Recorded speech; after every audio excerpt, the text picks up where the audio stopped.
Greetings, ladies and gentlemen, welcome to my channel. I will be your host, Thrones, bringing you a series of role-playing builds focused around the weapon skill lines. My builds in a nutshell are role-playing builds intended specifically for a niche casual playstyle, questing around and all-around normal content. It is not made for veteran content, it is not made to min-max, nor is it made for any type of difficult content or veteran dungeons. In this series I will be covering all individual weapon skill lines as the core focus point of making a build work around it. However, keep in mind, it is not meta, not min-maxed or anything of the sort. It is pure for fun purposes. In this specific build I will be covering the two-handed skill line on my node called the Sovngarde hero. And now for the build. For the character I went with a node. I picked Templar just because of the Sovngarde being, Aedric and stuff, so I picked this one. However, I will be using one skill from the skill line, and that is only for pure aesthetics reasons. You can go any race, any class, whatever the heck you want. It's a fun build, it's just for pure fun. Nothing more, nothing less. For the attributes I went full stamina, 64 points of stamina, because we are a node. I don't really struggle with surviving that much, honestly speaking. I'm using Oakensoul Ring, as you can see from all the buffs here. However, I will be trying to cover another version in the same video of a non-Oakensoul build. I'm using the Warrior Mundus Stone as well as the Dubious Comorian Throne. The reason why I went Warrior instead of the Thief is just because I wanna go with more of a, well, warrior-ish, more weapon damage rather than weapon critical. Critical kind of fits more of a dual-wielding type of character, Dubious Comorian gives us maximum health, maximum stamina and stamina recovery. Best food you can get, and it's really cheap. Now for the gear, let's go for the gear first before we cover the skills, because the skills are really simple. For the gear I am going with Oakensoul, because since I am going with the weapon skill line type of build, focusing on only one weapon skill line, and putting as many abilities from that skill line on my bar, I really don't have the need to use 2 bars. However, you can drop Oakensoul if you don't have the High Isle DLC, if you don't want to grind for it, if you don't want it in general, or if you dislike the concept of going with the Oakensoul. I definitely recommend dropping it out, maybe dropping out a monster set as well, and combine the 2 sets I'm gonna show you in a second. Before I explain further, let's go for the first set, and that is Swordslinger. The reason we're going with the Swordslinger is it buffs our weapon and spell damage to two-handed abilities. It will not buff anything else that is not two-handed. Hence, this whole build is focused all around being two-handed. The second set I'm running with Swordslinger is a Red Eagle's Fury, which adds another 469 weapon and spell damage to our weapon skill abilities. However, this one does go with dual wielding as well, destruction stuff as well, one-handed and shield, restoration, etc, etc. You can play around. If you want to combine other weapons and don't want to focus too much on your class abilities, you can go with this one. It is a crafted set in the Markarth DLC, the Reach, and easily a lot of guilds have their crafting stations in them, so it's really not hard to get. Swordslinger is a overland set as well, so you can get it really cheaply if you want to go with that one. I went with 1 piece Molokina to get more weapon and spell damage, but if you wanted to do a little bit more critical, you would go Slimecraw. That's it for this one. For the traits I did go with Infused. I want as much weapon damage from the get-go as possible. The best in slot would be technically and practically Bloodthirsty, because it increases much more than Infused does. However, I want to just play around. Now for the alternative build, if you want to go, let's say if you don't have the Oakensoul Ring, you would replace Oakensoul with another Swordslinger. That would leave up your Head and Shoulders pretty easily. You can replace this Head and Shoulders with Swordslinger and Red Eagle as well, so both of your bars would be open, and then you could use arena weapons. Arena sets are really easily obtained these days, so wait, sorry. No, that's a wrong one. ability altering weapons, yeah. Arena sets, basically. Maelstrom backstaff, maybe two-hander, and Master two-handed as well. You can go with the front bar. I don't know about that Vatron, it's not really that much. Cylon, Execute gives you ultimate, it's Black Rose really doesn't buff. I mean, I think the Master one would be the best one. So you would want to go with a two-handed Master one, as well with a Maelstrom back one, if you want to go with the 2-bar rather than 1-bar. It shouldn't be that hard to combine, because the Maelstrom two-handed also drops from the normal mode rather than the veteran mode. However, you will miss out for the single little bonus you can get from the perfected one, but since it's a role-playing build, we really don't care. We really don't care. Let's see, the two-handed greatsword, I recommend going infused and then enchanting it with a weapon damage enchant, like on this one. However, since it's going to be infused, it's going to increase even more. As for the other one, the Master one, I definitely maybe go critical, precise. Yeah, precise would be good. Or if you want to go Nernhound, if you're feeling rich, increases the direct damage of that cleave deals by a X amount of damage in its cone. So yeah, the more enemies there are, the more damage you will do. However, one enemy, you still get a bonus of 1500. The more enemies, the better, literally.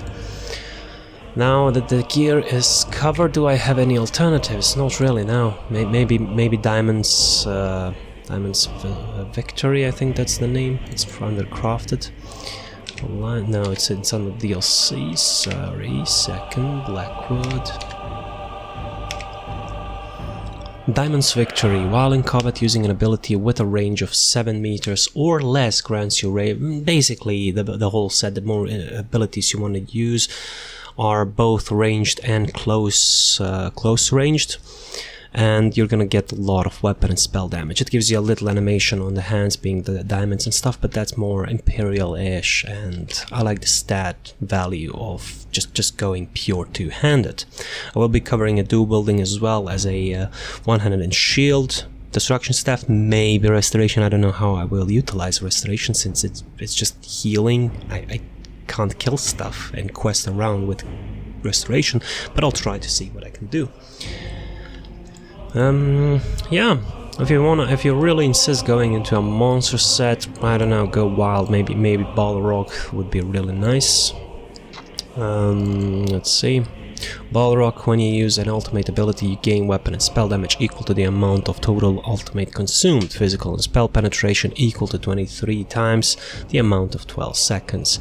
You can go with, I don't know, Bloodspawn if you want to turn it into a rock, or Domi House for giant ass arena, depending on which class you want to go. If you want to utilize some of your class abilities, really try to go with the theme. But yeah, for the skills, there is really not much to explain since I'm using Oaken Soul. I'm limited to 1 bar. So, Executioner for, well, executing enemies that are below 30% health, 25% health. Wrecking Blow. The reason why I went with this morph is to grant me Empower for 5 seconds, increasing my weapon, my light and heavy attacks by X amount of damage. Since I'm weaving in between skills and this is my spammable, I really have nothing to lose. However, you can go with the other morph that sets the enemy off balance and go with a certain CP point called Exploiter, which will increase your damage against off-balance enemies by 2% per stage, so basically 10% in total. But since I went with the Empower one, I did go with the Weapons Expert, increasing my light and heavy attacks by X amount of damage. I'm using Car for more bleed, and you can stack it up to 3 times so it lasts the longest. It's a really simple build. I went with Stampede because it leaves another, it surrounds the ground beneath you, dealing X amount of damage in the area every 1 second, while this one is, I believe, yeah, I think this one is every 1 second as well. I don't know how in PTS, I really don't know what they changed and what they did. The only skill on my bar that is not two-handed is Power of the Light. The reason is because the last skill in the two-handed skill line is Rally, which gives us major brutality and major sorcery, and the thing is, Old Console already covers that, so I kind of didn't want to have a, you know, you could use it for healing or something, you know, I really don't want that. I have shields from this one, and yeah, I feel comfortable enough. However, if you do need the healing and want to go with the safe route, go with either Echoing Vigor or the oh crap button Resolving Vigor. So you can slot this one instead. And for the last skill, or rather the ultimate, I'm using Onslaught. Strike an enemy with a vicious blow, dealing X amount of damage and ignoring all resistance, and giving you physical and spell penetration of the 100% amount of ignored of the target. So basically around 16-17k for 5 seconds, so it should grant you a little bit of damage boost. Not a big deal. However, in case you don't want to run O Console, let us take it off for a second, just so I can swap my bars. You could play around and combine some fighter ability skills. The reason for using these could be just for being slotted. For example, you can go with Ring of Preservation. Yeah, it heals you basically. You can slot it on your front bar. Let's say you're gonna go with the Maelstrom back two-hander, and the front-hander you're gonna go with the Master one. You're gonna keep Carve, Wrecking Blow definitely, Executioner okay. The healing I'm gonna go with the back bar, just cause why not. Maybe I'm gonna go with Trap Beast on the front bar. Barb Trap probably for more damage. For the ultimate I'm gonna go with the Dawnbreaker just for being slotted. On this one I'm gonna slot back, and I'm gonna morph it for more weapon and spell damage. On the back bar I'm gonna go with some buffs. Since I did drop O Console on this one, I'm gonna go with Rally so I can have this major brutality and sorcery. Actually, wait a second, let's slot this one here. And for the Fighters Guild, I do want Expert Hunter for the reason of giving us now major savagery and major sorcery for being slotted, and we're gonna go with Camouflaged Hunter to give us 5% extra damage because of the Minor Berserk. It is only gonna proc every time you hit an enemy from flanking, so that's not a problem. Yeah, you can slot it also on the back bar. Since we have Rally, we don't really need this hill anymore, and now we need one more skill, you know, to balance out the, you know, you can use your one skill from your class skill line. I'm gonna go with Blazing Spear, or if you really don't want to use any class abilities, you can play around, see what you can slot on. Maybe Fire Rune, but that's too magic for this guy and really not for me. You can go with Caltrops, definitely. You can slot on the one that gives major breach, and since, yeah, this one can give major breach. So this is gonna be something you're gonna use if you're gonna go with the two-handed, you know, dual-wielding two-handed. Well, not dual-wielding, but, you know, two-barring the two-hander. However, I will be using O Console, and I'm not apologizing for that, because I'm trying to be as simple as I can get with this build. So I'm gonna slot this one back, and Stampede, and where is this one, last one? Power of the Light Aura. You know what, I'm gonna go with Resolving Vigor. So yeah, for the CP, Steed's Blessing, Speed, Liquid Efficiency, Potions, Rationer for food duration, and Gifted Rider for mount speed. On the blue one, weapon damage, single target weapon damage, direct damage, and light and heavy attack damage. It's been nerfed, but you know, I don't care. I really don't care. If you want that, you know, a little bit more weapon and spell damage, it's really nothing, but you can go with this one. Or you can go with more critical, that would be more beneficial. I don't really recommend Backstabber because you're not gonna, when you're questing around or doing stuff, you're not gonna, you know, hit enemies by flanking, so just go with this Fighting for Knees. You can even go with Reaving Blows. When you deal direct damage, you can heal for a certain amount of damage, or you can make it, yeah, I'm gonna use this one on the Death Room one. Just play around, it's up to you.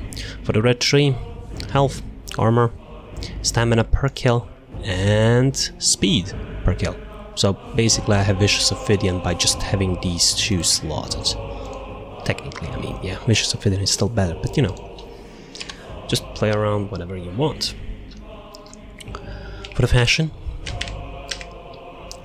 I am going Sovngarde for most of everything. However, for the helmet I did go with Sword Thane, and I did go with Ysgramor shoulders for these little Atmorian Dragon Priesty-ish type of style.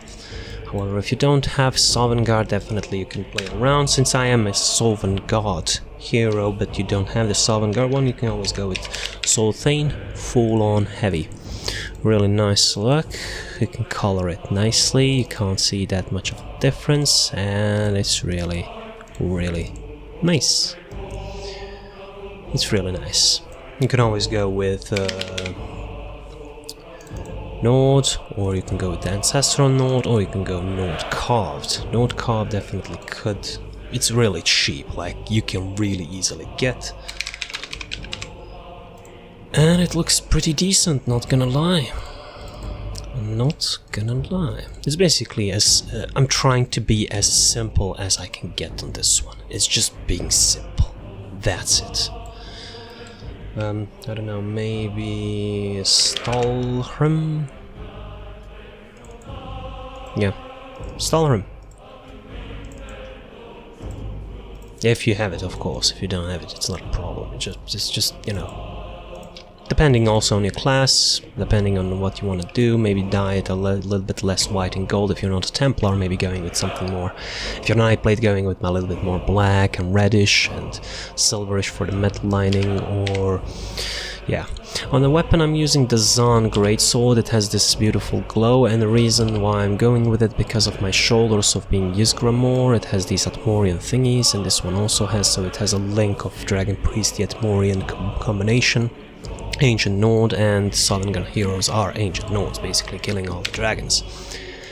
You can always go with Sword Thane, again. Or you can go with Skin Changer. Skin Changer is basically, from what I see, a Nord/werewolf combination. And it does look pretty chunky if you're really up to the thickness of the whole aesthetics. It looks heavy, it looks sleek, it looks nice. And it's not a small sword either, or axe, really depends on you. But yeah, that's for the fashion. Now I'll be running just a normal dungeon, soloing, just to see how the build can go, so I will see you around.